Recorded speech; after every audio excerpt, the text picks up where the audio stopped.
మహిళా ముఖ్యమంత్రిగా ఉన్న రాష్ట్రంలో మహిళలకు రక్షణ లేకపోవడం ప్రజాస్వామ్య వాతావరణానికి తీవ్రమైన విఘాతం.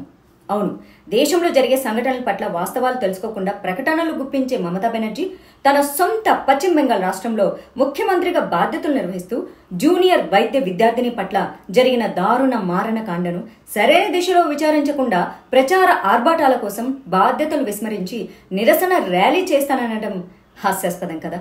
పశ్చిమ బెంగాల్ శాసనసభ ఎన్నికల తర్వాత మరియు మొన్న పార్లమెంటు ఎన్నికల తర్వాత కూడా రాష్ట్రంలో జరిగిన హింసాకాండను, మహిళలపై జరిగిన అఘాయిత్యాలను నివారించలేని మమతా బెనర్జీ నేడు వందల మంది రోగులకు ఆయుష్ పోసే వైద్యురాలి ప్రాణం తీసిన వారి పట్ల కఠిన చర్యలు తీసుకోకుండా విచిత్ర వేషాలు వేయటం సరికొత్త ప్రజాస్వామ్య పతనానికైతే నిదర్శనంగా కనిపిస్తుంది.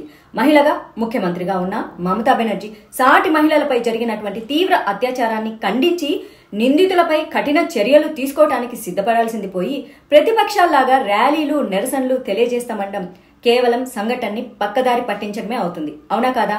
పశ్చిమ బెంగాల్ రాష్ట్రంలో శాంతి భద్రతలు క్షీణించిన విషయాన్ని చాలా మంది మేధావులు సంవత్సరాల తరబడి బహిరంగంగా ఖండిస్తూనే ఉన్నప్పటికీ కూడా రాజకీయ ప్రయోజనాలు మాత్రమే పరిగణలోకి తీసుకొని మమతా బెనర్జీ మహిళల ఆత్మగౌరవాన్ని, మాన ప్రాణాల్ని పణంగా పెట్టింది. మహిళగా ఉండి మరో మహిళకు న్యాయం చేయలేని మమతా బెనర్జీ ముఖ్యమంత్రి స్థానంలో ఉండటానికి అర్హురాలు కాదు అని నేను అంటున్నాను. మరి మీరు